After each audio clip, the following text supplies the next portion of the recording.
Shalom, eu sou o Rabino Moshe Keller, estou aqui para fazer para você um convite. Como a Bíblia tem sido ensinada para você? Como você tem estudado a Bíblia? Como você está entendendo o contexto da Bíblia? Nós temos aqui um curso através do Talmidim Centro de Estudos, um curso de bacharel em Teologia Judaico-Messiânica. O que frisamos nesse curso? Você entender o contexto das Escrituras. Você entender a Escritura dentro do contexto que ela foi escrita. Você que está me ouvindo aí, é o nosso convidado. Você vai estar pagando mensalmente uma quantia até simbólica, R$ 49,90 por mês. E você vai fazer parte desta grade de alunos que tem procurado entender a Escritura dentro do seu contexto. Venha estudar conosco. Seja um bacharel através do Talmidim Centro de Estudos. Que o Eterno te abençoe, em nome de Yeshua. HaMashiach.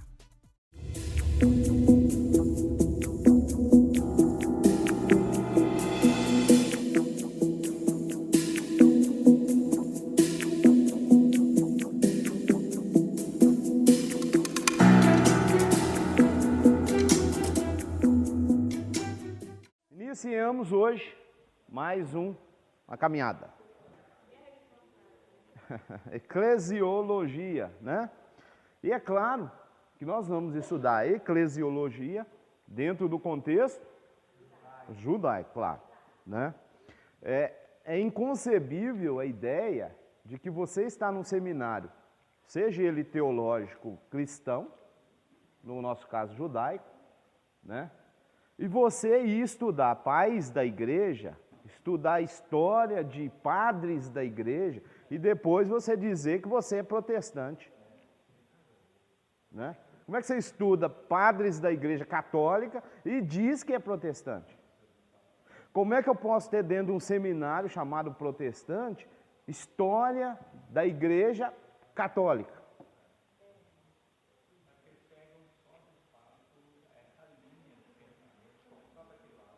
Né? Então, nós vamos estudar eclesiologia, tá? No mundo cristão, dentro da eclesiologia, ainda tem uma outra, que é a patrística. Anote essa palavra aí para você entender. O que é patrística? História, entendimento dos chamados pais da igreja. Aí temos um problema. Aí você vai lá, pai da igreja. Aí você encontra um pai da igreja, por exemplo, que é Santo, porque o nome é assim, Santo Agostinho, São Ambrósio, São Justiniano. E aí eu pergunto, peraí, eu estou estudando isso dentro de um seminário protestante, que igreja que eu sou? Estou estudando pai da igreja, de que igreja? Católico. Aí eu tenho, por exemplo, um Santo Agostinho, que é o pai da doutrina, pai no sentido foi o que elaborou uma tese bem elaborada sobre a Trindade. Inclusive ele tem um livro chamado Trindade. Quem que é esse moço? Aí o cristianismo protestante vai lá e fala, pai da igreja. Da nossa igreja? Ué, mas você não é protestante? Estudam, isso é parte do seminário cristão teológico. Todo seminário. Vamos estudar história, eclesiologia, história da igreja. Beleza. Que igreja? Católica. Vai caminhando, vai caminhando, vai caminhando. Você tem, a princípio, tá, uma igreja chamada protestante. Por volta, vem um pouquinho antes, 1500, surgem uns personagens que eles vão também chamar de pai da igreja. Mas esse pai da igreja aqui, aí já são protestantes. Né? Mas quando volta na patrística ou história da igreja, católica. Aí você simplesmente pergunta para os estudantes, né? Ou para quem elaborou isso. Vocês são o quê? Não, a gente é evangélico. Por que vocês estão dentro da igreja católica ainda? Não saiu de lá. Por que vocês continuam sustentando as doutrinas da igreja católica e não saiu delas ainda? Por que vocês estão estudando como pai da sua igreja o catolicismo? Se você é evangélico. Vamos, nós somos evangélicos, somos. Então, onde é que nós vamos estudar os pais da nossa igreja? Quem que é o pai da nossa igreja? Somos a Assembleia de Deus. Quem que é o pai da nossa igreja? Gunnar, Ving, Daniel Berg. Pronto. Eu vou estudar a Assembleia de Deus. Dali, a minha igreja nasce aqui, daqui para cá. Ué. Eu sou quadrangular. Quem que é o pai da nossa igreja? Ou mãe, né? Quadrangular é mãe. Eu sou adventista. Quem que é a mãe da nossa igreja? Então, vou estudar dali para cá. Esta é a eclesiologia dentro da igreja Assembleia de Deus. Deus é amor. Quem que é o fundador? Então, eu vou estudar. O pai da igreja é fulano de tal. Para cá. Não, eu sou evangélico. Eu sou protestante. Vou estudar a história da igreja. Que igreja? Católica. A minha eclesiologia é catolicismo. Ué, peraí, então eu não sou evangélico. Eu sou, na verdade, católico. Quer eu goste disso ou não. Quer eu aceite isso ou não. A realidade vai ser essa. Vou defender doutrina na minha igreja. Peraí, doutrina na minha igreja? Minha igreja nasceu quando? Em 1910. 1960. Eu sou presbiteriano, volta um pouquinho mais.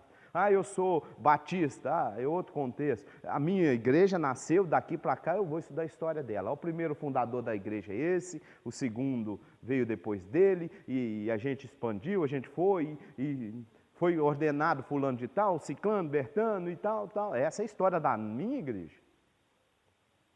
Eu digo que eu vou estudar a história da minha igreja e volto para o catolicismo. Então, na verdade, eu não deixei de ser o quê? Católico. Eu continuo sendo católico. E quando vou defender as doutrinas da minha igreja, onde é que estão elas? Que igreja? Aí eu volto, né? Aqui por volta do 4º século, aí nós temos a elaboração de algumas doutrinas, elas já vêm sendo defendidas. Aí batem o martelo em cima, Concílio de Nicéia. Então, o contexto que nós vamos estudar agora é judaico, ok? Somos um seminário, somos de cunho judaico. Agora, vou te dar na história o que a famosa igreja fez conosco, tá? Então, nós vamos pegar num contexto desde que... Agora, se nós vamos estudar a igreja, nós como seminaristas, a igreja vai nascer onde? Aí, então nós vamos partir do Sinai. Aqui nasce. Tá? Não existe igreja nascendo em Atos 2. Isso não existe. Não existe igreja nascendo aqui, não. Isso aí é mau entendimento, mal interpretação, falta de conhecimento bíblico, até dando no contexto. Ok? Aqui, esquece. Então, Rabino, oi. eu não entendi isso aí. Eles estudam a história da igreja nascendo na igreja católica? Sim. Porque é isso que eu achei incoerente. Por exemplo, se nós estudamos nascendo do Sinai, eles tinham que estudar nascendo lá em Yeshua, quando ele fala que a igreja... Eles não falam que a igreja nasceu ali? Quando ele falou, agora minha igreja... E não estudam daquele ponto? Não, primeiro eles não estudam dali. Eles estudam a partir de Atos 2. Estudam a partir de Atos 2, não. Coloca a igreja nascendo em Atos 2, para começar o assunto. Mas quando vão fazer a história da igreja, já põem essa história dentro do catolicismo. Eles não põem a história da igreja em Yeshua. Também, já tem outro problema. Onde é que nasceu a igreja? Não, a igreja nasce em Atos 2, beleza. E aí, vamos falar da história dela? Roma. Não, mas é a realidade. Vamos estudar a história da igreja. Ó, irmãos, aí começa. Perseguição da igreja com. Perseguição da igreja com. Tá. Constantino, aí o negócio vai. Vamos citar alguns pais da igreja. Aí começa. São Jerônimo, São, né, Ambrósio.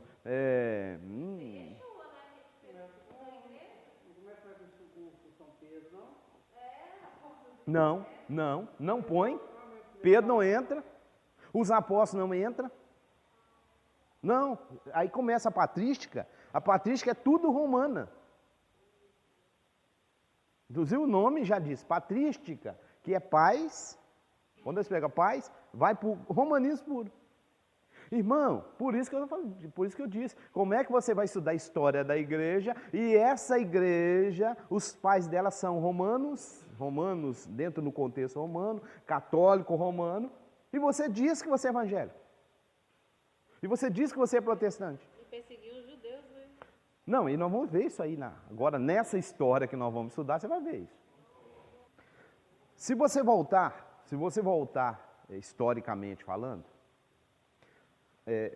o protestantismo, nós vamos ver isso depois, tá? Protestantismo, ele começa em um momento em que alguém protesta. Aí ficou chamado de protestante. Aí tá. Mas a pergunta, né, que o Ricardo mencionou é o seguinte: quando fala cristão, o mundo, quando ele faz, né, não é BGE, mas agora é mundialmente falando, quando você pega e fala assim, nós temos no mundo quantos bilhões de cristãos? O que é cristão? Cristão pega e põe tudo no pacote, inclusive espírita é cristão. Espírita entra dentro do grupo cristão. Falou que tem Deus, é cristão. Então você tem islamismo, budismo, cristianismo. Esses são os principais. Né? Aí fala, o grupo de cristão, 2 bilhões. Quem é cristão? Cristão é... Se você analisar de certa forma, está certinho. Não sou cristão, não, sou evangélico. Aproveitar que nós estamos falando aí tá. Irmão, evangélico.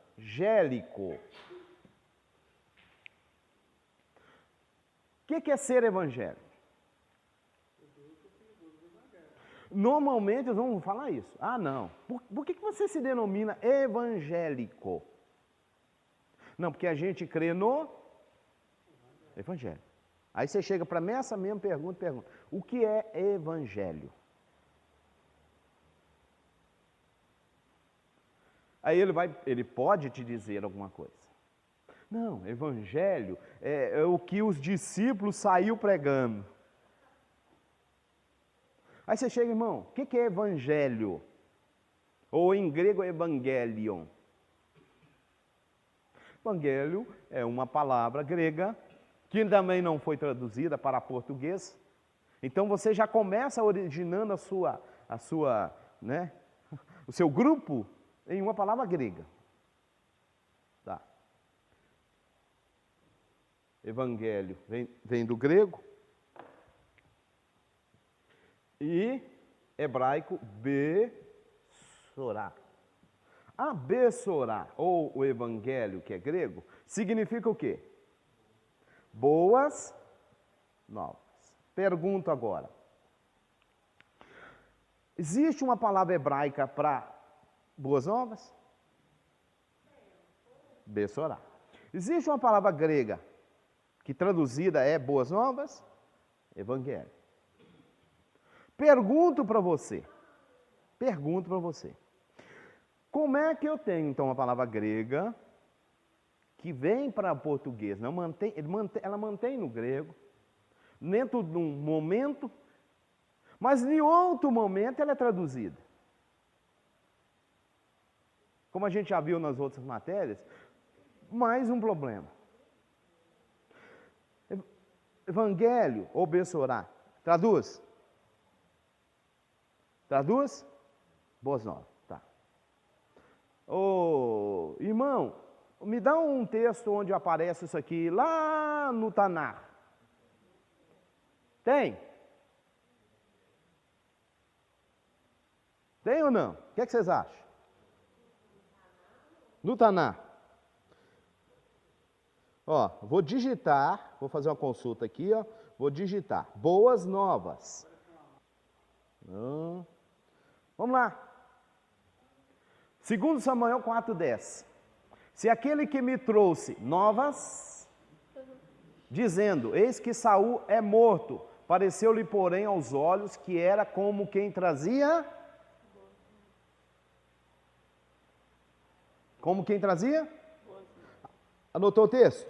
Anote aí. 2 Samuel 4:10.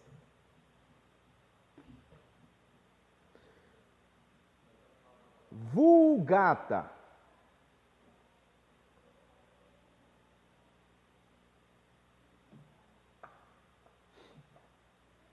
Não, vou pegar Septuaginta. Vê se você consegue me ler essa palavra aqui. Evangelizomenos. Evangelizomenos. A pessoa está levando boas novas, é como se eu estivesse dizendo em português assim, ele está evangelizando. Nós estamos em que livro? Eu peguei aqui o texto grego de 2 Samuel 4:10. Vamos pegar em hebraico? Besorá. Então, eu tenho em 2 Samuel 4:10 a palavra evangelho, e eu tenho no mesmo texto a palavra hebraica. Então, no texto grego está evangelho, no texto hebraico está besorá. Como é que ficou a tradução para português? Texto português. Como é que ficou? Boas novas. Agora me responde um negócio. Irmão, grego, evangelho, hebraico, besorá, tradução, boas novas. Onde na Bíblia que eu tenho que encontrar essa tradução?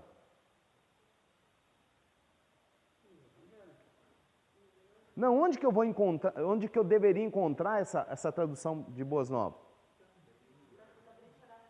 Todo o texto. A palavra não é uma só? Vocês não entenderam? Espera aí, irmão, achei em Samuel, traduzido como? A tradução está certa? Tá, ué. Aí quando eu chego cá na Brita da Chá, como é que eu encontro? Espera aí, a palavra grega não quer dizer boas novas? Por que não me traduz ela? E mantém evangelho. Aí o camarada hoje se intitula o quê? Evangélico. Aí você pergunta para ele, o que é ser evangélico? Não, porque evangelho é o que os discípulos saíram pregando. E o que é evangelho, irmão? Boas novas. Então os discípulos saíram pregando boas novas? Saiu. Ah, então tá bom. Me responde uma coisa. Por que você se denomina evangélico se evangelho está desde Samuel? Você me entendeu?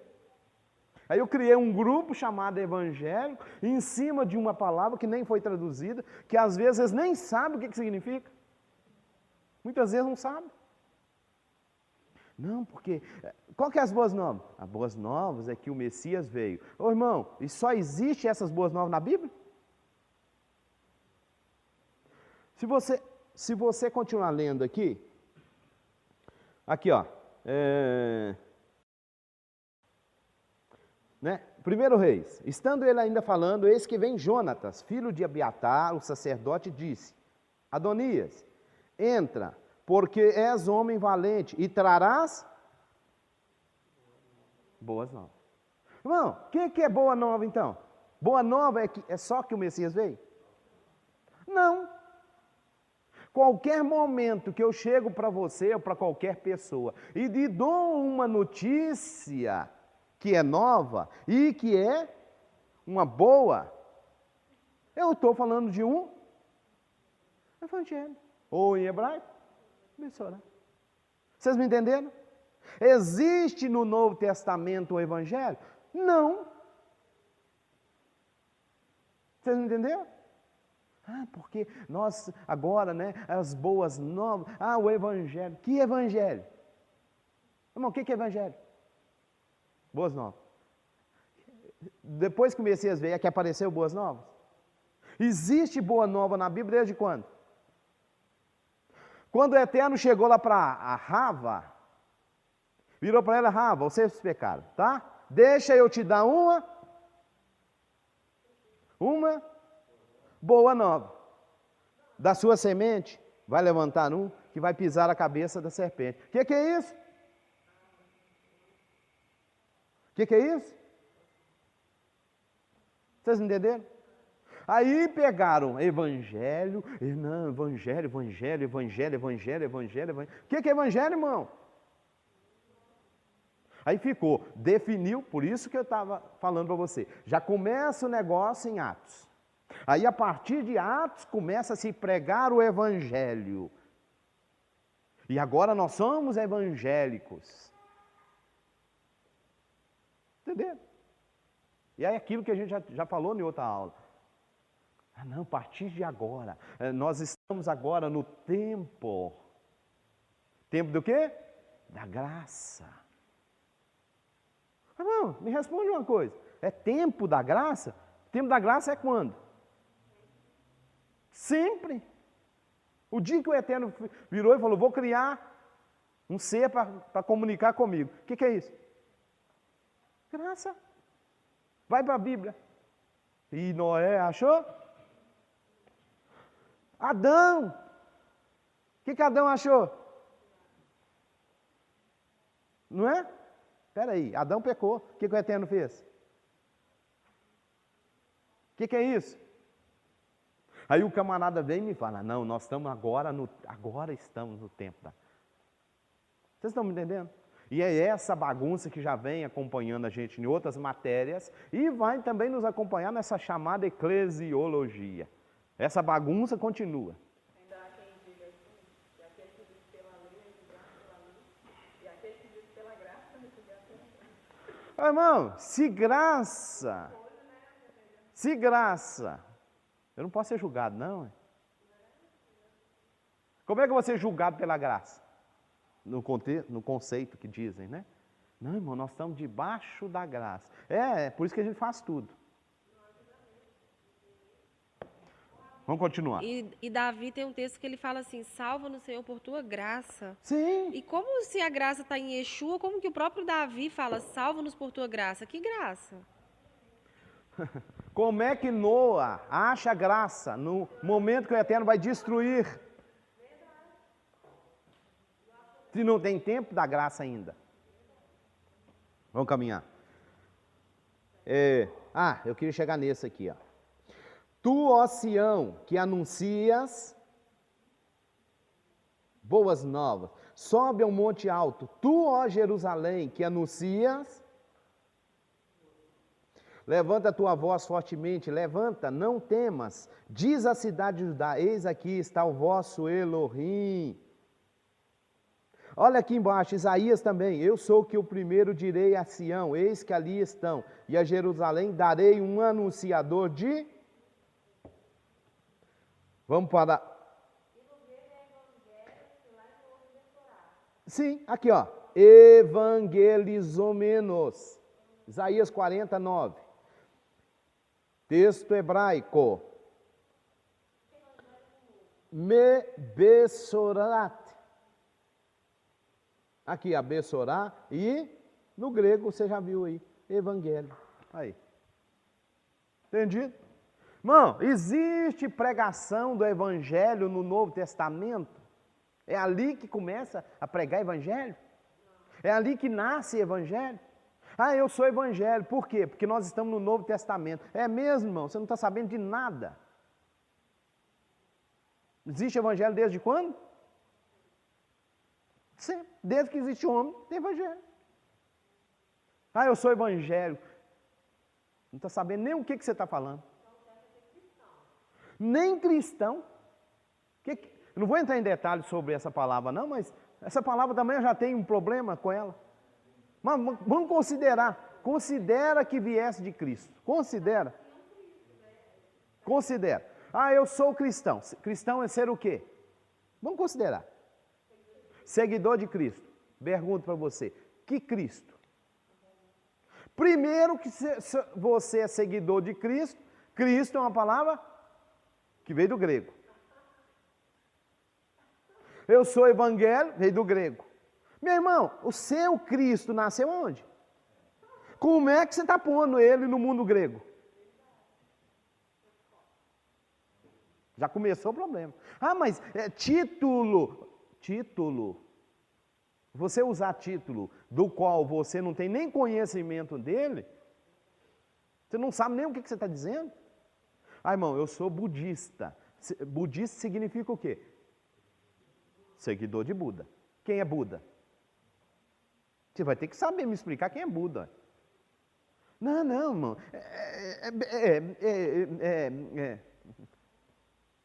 Peraí, você é seguidor de alguém que você nem conhece? E é isso, esse é o mundo cristão. Aí que está o problema. Por isso que eu falei, o certo é ser chamado de cristão.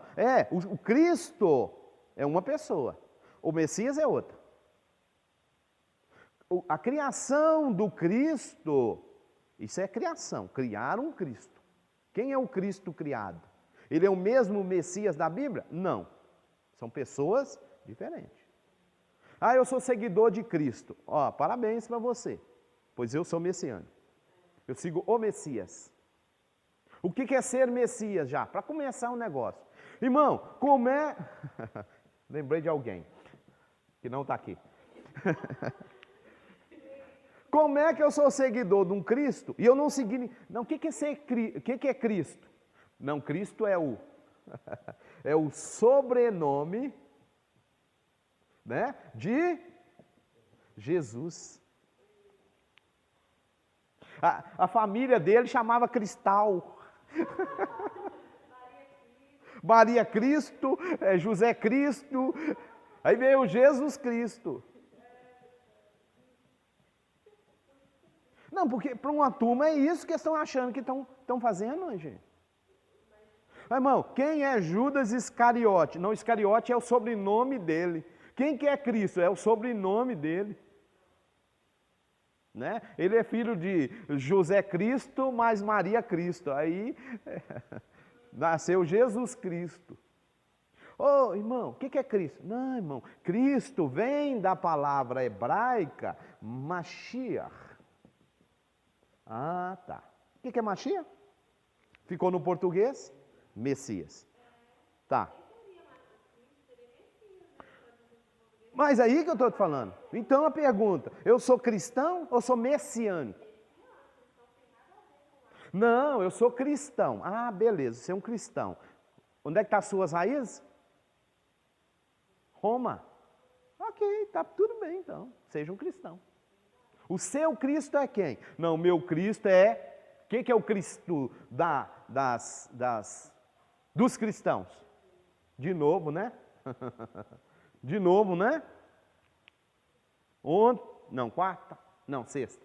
Eu estava dando uma aula online, aliás, estava dando uma prova para um aluno e tudo mais, tinha lá um cristão.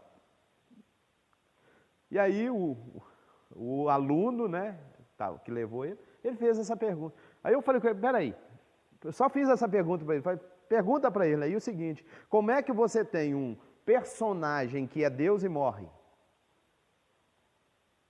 Aí a resposta, não, a gente acredita que o lado humano dele é que morreu, o lado espiritual não morre. Eu falei, onde é que você tirou isso? Da onde você tirou isso? Lado espiritual, teve um indivíduo que é pastor, que virou e falou para mim que Cristo é o Deus, Jesus é o humano. Você é um pastor me falando essa asneira, essa bobagem? Cristo, irmão, claro que eu respeitei a pessoa, mas eu poderia falar com ele, irmão, o senhor é líder? O senhor está dirigindo igreja? Falando uma besteira dessa? O que é Cristo? Cristo é grego, Supostamente é grego. A palavra Cristo significa não. Ela substituiria que palavra? Hebraico, Mashiach. O que então essas duas palavras significariam? Ungido. Como é que eu pego e digo que um camarada é ungido e ele é Deus? Quem ungiu Deus? Que Deus que precisa ser ungido? Se a palavra unção significa liberar autoridade e poder de uma autoridade para outra. Entenderam isso? Aí o camarada vem e fala para mim que Cristo é a parte divina, Jesus é a parte humana. Vocês estão me entendendo? É um absurdo você escutar um trem desse. Volta de novo. Eu sou cristão. Seguidor de quem? Supostamente, Cristo. O que é o Cristo? Ah, não. Cristo é a palavra grega. Da palavra hebraica. Ok. O que essa palavra, então, deveria significar para você que é cristão? Que ele é o Messias, né, o nome dele, e o que? Ungido. Tá. Agora, como é que você me fala que é seguidor de um ungido e que esse ungido é Deus? É só o eterno para ter misericórdia de nós. Até para escutar. Presta atenção. Eu ouvi isso. Não, irmão. Como humano, né? Humano. Como divino, por exemplo, ele curou. Como divino, ele ressuscitou. Como divino, ele multiplicou. Ah, é? Tá, me responde uma coisa. O que o Messias fez? De extraordinário. Olha lá, uma coisa mais extraordinária. Você acha que ele teria feito? Ressuscitar morto. Beleza. Significa que ele é Deus porque ele ressuscitou morto? Então Elias também é Deus. Mas, dá mais uma coisa extraordinária que ele fez. Curou cego. Ok, curou cego. Então Pedro também é Deus. E maior do que ele. Por quê? Porque está dizendo, biblicamente falando, que o Messias foi lá, passou o dedo na mão, né, passou lodo, passou no olho do cego e falou com o cego, vai lá e lava, e o cego ficou curado. Joia, maravilha. Pedro não precisou fazer nada disso. Pedro só passava a sombra dele e já estava curando. Você quer falar que ele é Deus por causa disso? Pedro é outro Deus, maior ainda. Eu não sei se existe Deus maior que outro. Ah, como diz alguém, nós somos pequenos cristos. Que é isso? Sim, vem de divindade. Outra coisa. Messias fez milagre porque ele era Deus. É mesmo? É mesmo. Então todo mundo é Deus. Inclusive o Pedro. Pedro da fez maior. Porque o próprio Messias falou. Se vocês creem em mim, vocês vão fazer? Agora, como é que ele fez alguma coisa? Porque ele é Deus, vira para nós e diz, vocês vão poder fazer maior do que eu fiz. Gente, é só estudar a Bíblia. E é isso que não fazem. Né? Povo, desculpa a expressão, povo evangélico, eles já foi feita uma lavagem cerebral neles, que eles não conseguem enxergar o que a Bíblia está dizendo tão simples e claro. Ô Rabino, eu já ouvi falar que essa obra maior não seria em ações, assim, seria em tempo. Tipo assim, vocês vão fazer coisas maiores do que eu porque vocês vão ter um prazo maior.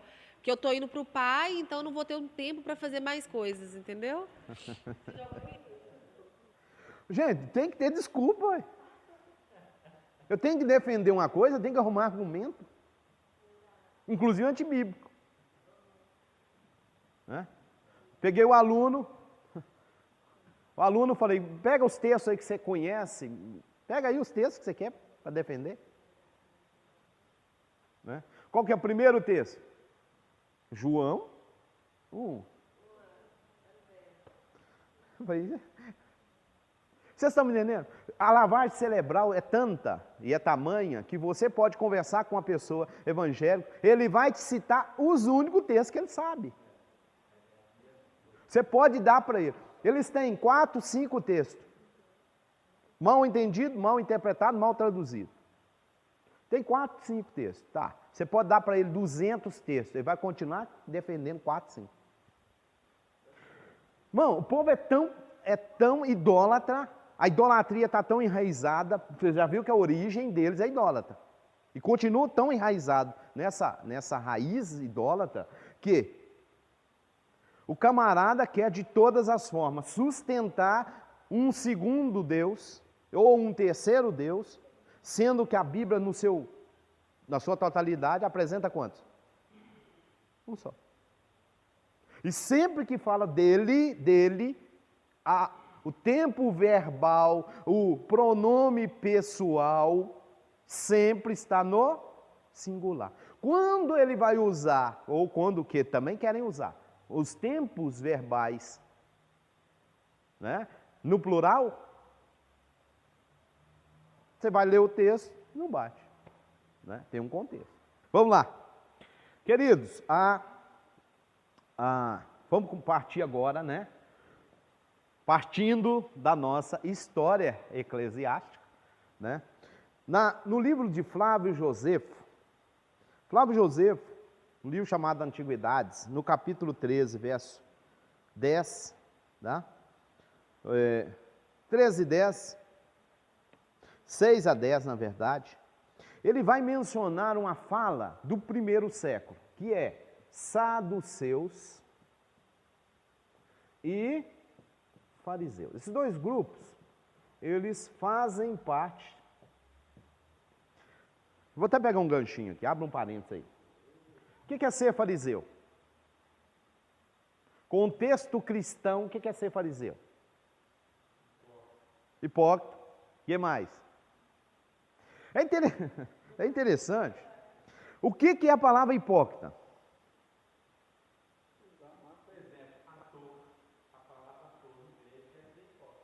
Exato. A palavra hipócrita é uma palavra grega, que não foi traduzida também. Você vai para o grego, está lá hipócrita. O que é ser um hipócrita? Ser um hipócrita é ser uma pessoa que usa duas faces. Isso é literalmente hipócrita, duas faces. Ou um ator. Porque no contexto grego, o camarada punha uma máscara e ele interpretava um personagem. Então ele era chamado de hipócrita. Ou ator. Aí criou uma palavra portuguesa para ator. Mas no contexto era hipócrita. Agora a pergunta. O Messias chega e chama os fariseus de hipócrita. Beleza? Beleza. Agora, como é que o Messias condena os fariseus se ele mesmo é um fariseu? Na verdade, o que o Messias está condenando? Uma atitude de um grupo que está dentro de outro grupo. Né? Fariseu. A palavra, para começar, a palavra fariseu, tá? Vem do hebraico perushim, que é plural, né? Parush, singular. O que é um parush? Parush literalmente significa separado. Então a pergunta que eu te faço até hoje, você é uma pessoa separada? Sim, então você é um fariseu. Agora vamos lá. Fariseu acredita em quê? Qual que era a sua crença? Para começar, a crença do fariseu é que existia um Deus? Sim. A crença do fariseu, ele acreditava no mundo espiritual? Sim. Aí eu pergunto, ô irmão cristão, você acredita no mundo espiritual? Acredito. Então você é fariseu. Aí começa a usar, nos tempos atuais, a palavra fariseu para uma coisa negativa, não é? E é esse o contexto da Bíblia? Não. Na verdade, o Messias está condenando uma parte do seu próprio grupo que estão com atitudes que não condiz.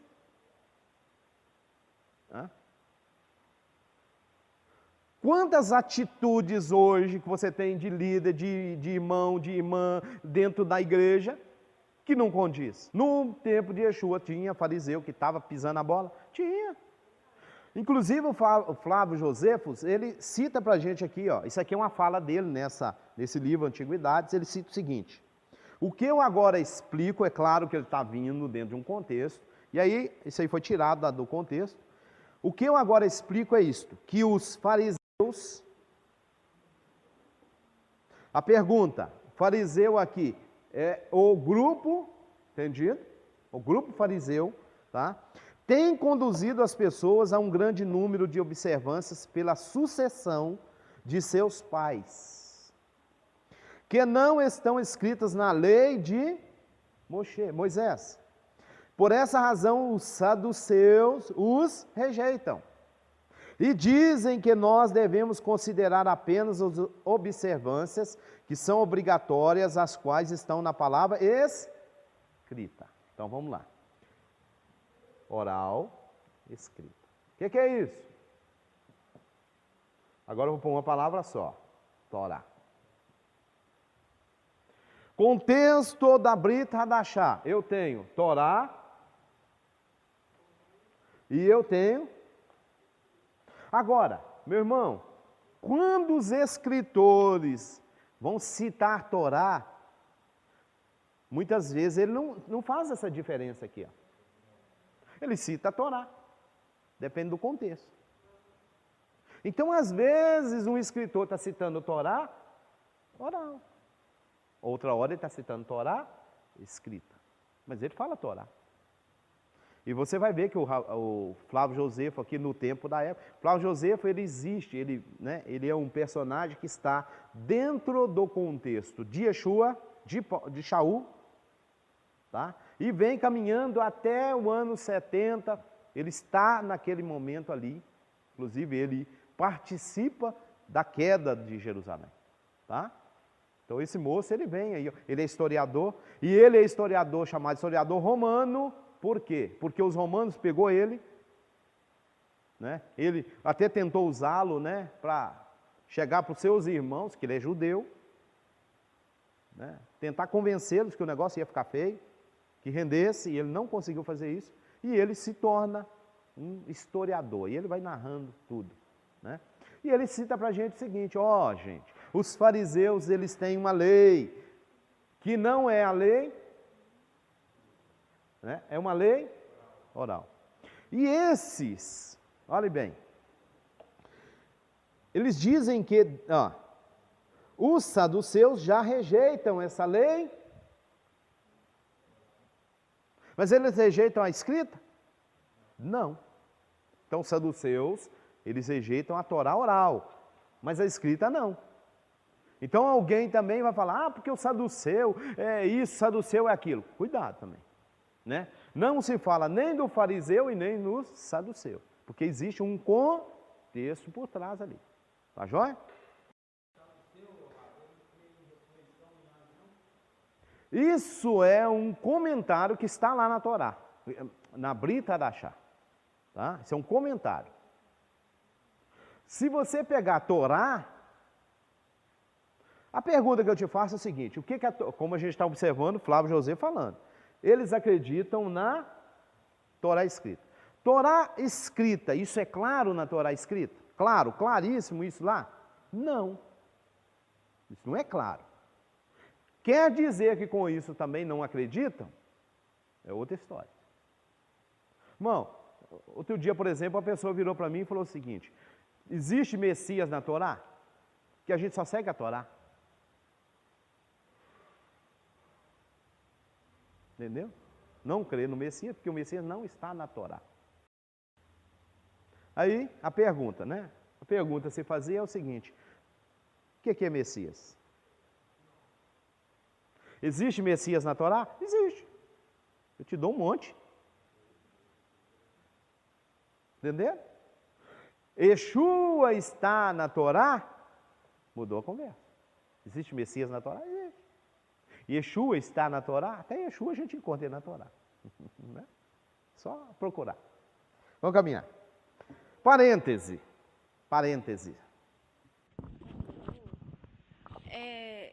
Eu já vi falar, por exemplo, você falou que Yeshua era fariseu. Não, a gente não encontra um local que fala não, mas é, Acha?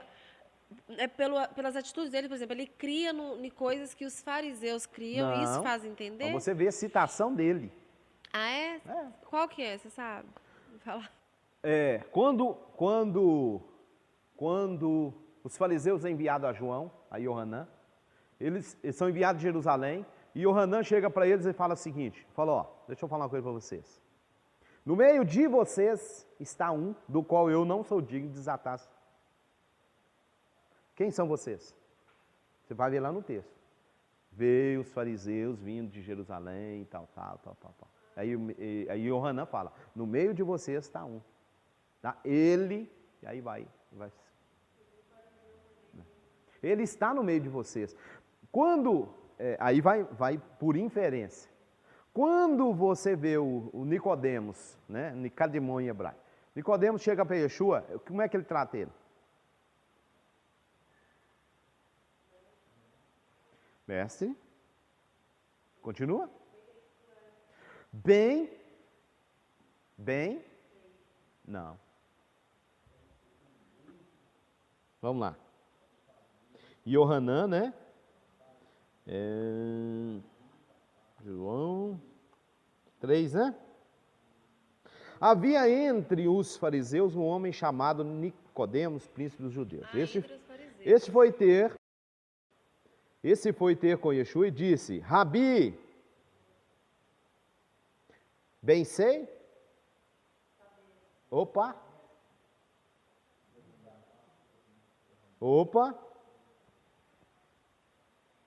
Olha lá.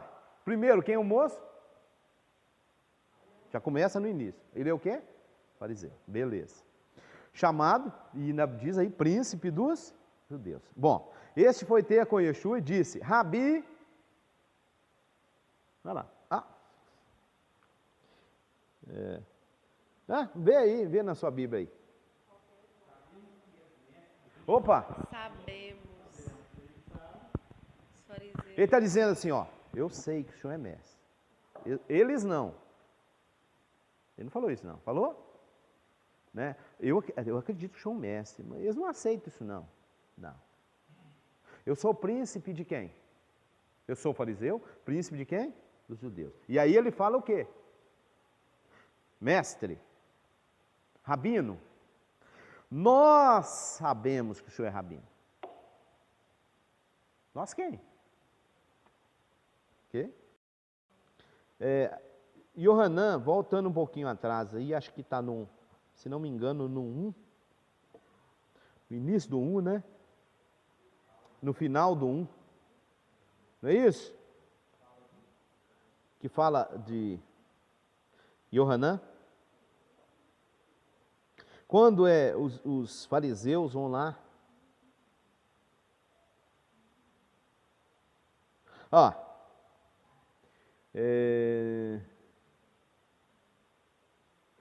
Aqui, 19. Este é o testemunho que Yohanan, quando os judeus mandaram de Jerusalém, sacerdote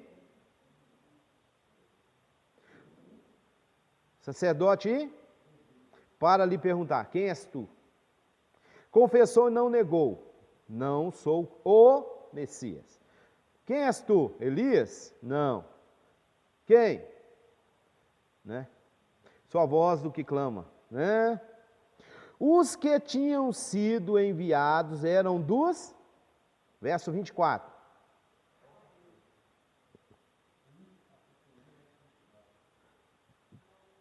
Perguntaram, disseram, por que batizas, pois se não és o Cristo, nem Elias, nem o profeta?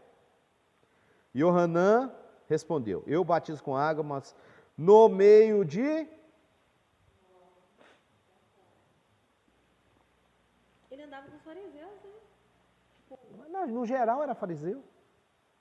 Por que no geral era fariseu? Porque o saduceu, o grupo saduceu, ele é elite. Ele faz parte do templo. Entendeu? Então o resto é fariseu. E é claro que dentro desse resto tem outros grupinhos, mas grupo principal fariseu. Questão de fé, fariseu. Entendeu? Então no Sinédrio também. Eu te fiz essa pergunta porque é só para tirar uma dúvida minha. Não existia, o povo era judeu, mas não existia judaísmo na época. As classes eram fariseus e saduceus, que eram conhecidos como se fosse a religião. Na verdade é o seguinte, é tudo, a gente vai chamar no contexto essa palavra, ó. Seita. É. Ah, você é da seita tal, você é da seita tal. Exatamente. Mas o que é seita no contexto? Partido, grupo. Do grupo tal. A palavra seita significa partido. Né? Hoje ela tomou outro contexto. Outro partido, grupo, pode chamar tanto de grupo. Aí, É depois, muito comum você ouvir isso. depois fizeram o judaísmo e colocaram todos os partidos dentro do judaísmo? Por exemplo, Não. existem judeus hoje que acreditam em coisas totalmente diferentes, mas falam que fazem parte do judaísmo. Por exemplo, os fariseus, eles são os pais do chamado hoje judaísmo ortodoxo. São. O judaísmo ortodoxo originou dali. Tá? Essa é, vamos dizer, a origem deles. Mas hoje tem judaísmo de várias formas, né? Qual você falou mesmo. A seita era uma religião, então. O que é seita? Não, seita é um partido ou um grupo. Quem somos? Tudo é seita, tudo é seita. No contexto simples da palavra, tudo é seita. Entendeu? Ah, irmão, eu não vou nessa igreja não, porque isso é uma seita. Ô, irmão, fala besteira não, fala bobagem não. Você não sabe nem o que você está falando. Ah, não, aquele povo lá do judaísmo, aquilo é seita. Ô, irmão, fala besteira não. Existem duas palavras no contexto, seita e, no grego, aireses, que chegou no português, herés. Duas coisas. O que é seita? Acabou. Todo mundo é seita. Ô, irmão da Assembleia, você é seita. Ô, irmão da Batista, você é seita. Tudo é seita. O que é heresia? Aí outra conversa. Hã? Seita. Tudo é seita. PT é seita. PMDB é seita. Aí, agora vem. Seita é um... Agora, o que é uma heresia?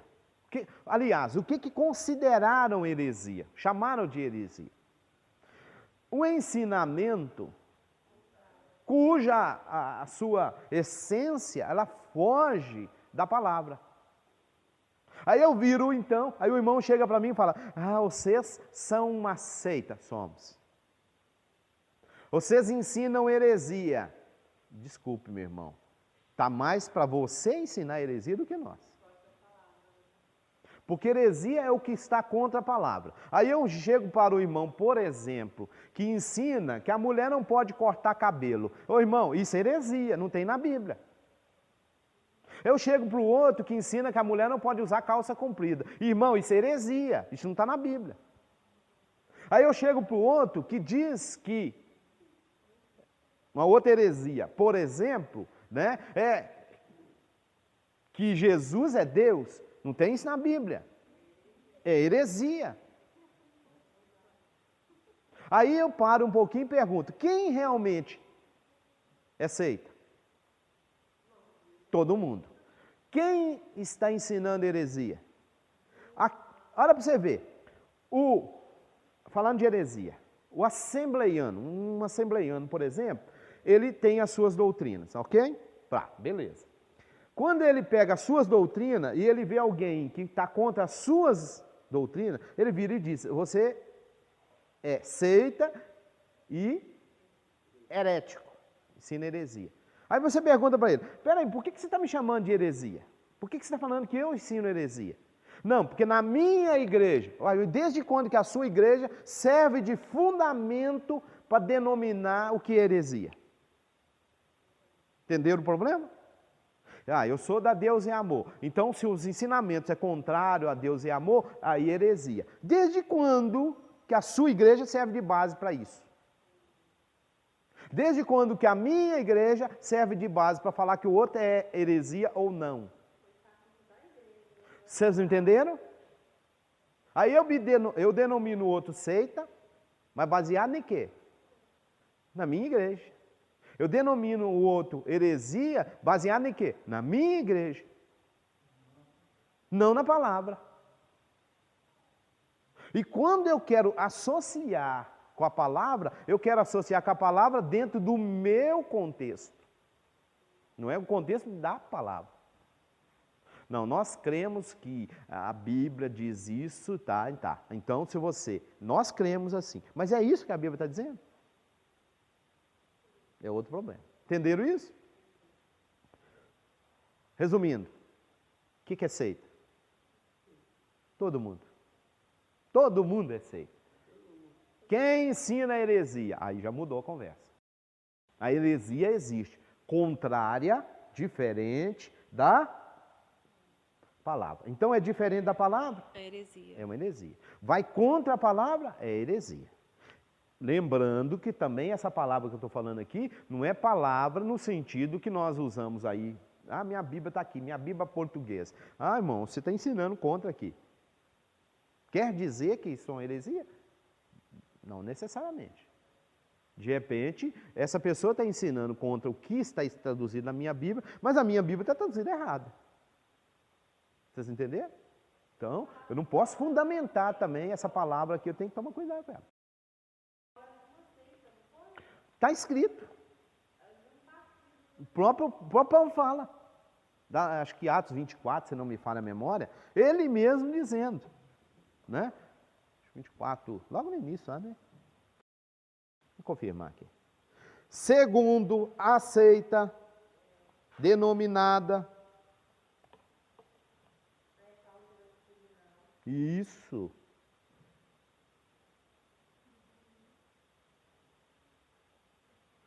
Não é 24 não.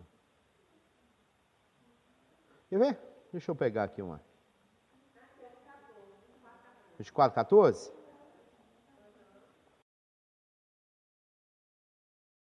Aqui, olhe bem, Atos 5, 17. Levantando-se o sumo sacerdote e todos que estavam com ele. Aí vem, parêntese. Eram eles da seita dos saduceus. Ok? Atos 9, 2. Pediram cartas para Damasco, para as sinagogas, a fim de que encontrasse alguns daquela seita, quer homens, quer mulher, conduzisse presos. Atos 15, 5. Alguns, porém, da seita dos fariseus tinham crido. Atos 24, 5. Temos achado que este homem é uma peste, promotor de sedições entre os judeus, por todo o mundo, e o principal defensor da seita dos nazarenos. Outra seita. Aí vem o próprio rabino agora, Shaul, 24, 14. Mas confesso-te isso, que, conforme aquele caminho que chamam seita, assim sirvo ao Eterno. Então ele mesmo se denomina de uma seita. A gente sabe que a seita ela é no 5 lá, seita dos nazarenos. Ok? O que é seita então? Resumindo, um grupo, um partido. Aqui não é partido político, não. O que é esse partido? A palavra partido, literalmente, significa algum, né? Tem uma multidão, partiu uma dessa, né? Separou, né? Mesmo objetivo, mesmo modo de agir, de pensar, formou um grupinho, é uma seita. As irmãs estão aqui fazendo, na terça-feira, estão fazendo tricô. Tricô, crochê, estão aqui fazendo. Já tem uma seita das crocheteiras. Não, lá dentro da sinagoga tem uma seita das crocheteiras. Né? Entenderam isso?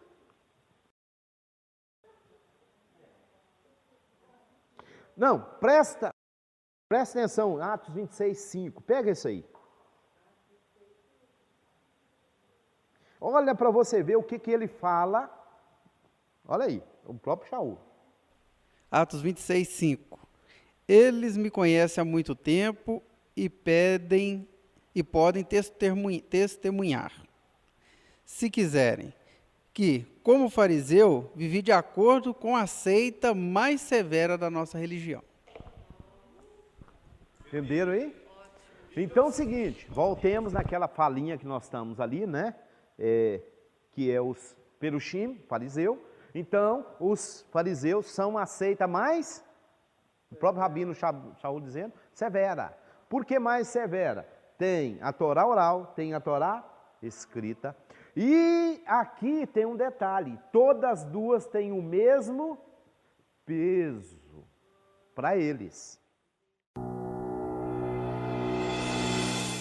Shalom, eu sou o Rabino Moshe Keller, estou aqui para fazer para você um convite. Como a Bíblia tem sido ensinada para você? Como você tem estudado a Bíblia? Como você está entendendo o contexto da Bíblia? Nós temos aqui um curso através do Talmidim Centro de Estudos, um curso de bacharel em Teologia Judaico-Messiânica. O que frisamos nesse curso? Você entender o contexto das Escrituras. Você entender a Escritura dentro do contexto que ela foi escrita. Você que está me ouvindo aí, é o nosso convidado. Você vai estar pagando mensalmente uma quantia até simbólica, R$ 49,90 por mês. E você vai fazer parte desta grade de alunos que tem procurado entender a Escritura dentro do seu contexto. Venha estudar conosco. Seja um bacharel através do Talmidim Centro de Estudos. Que o Eterno te abençoe, em nome de Yeshua. Hamashiach.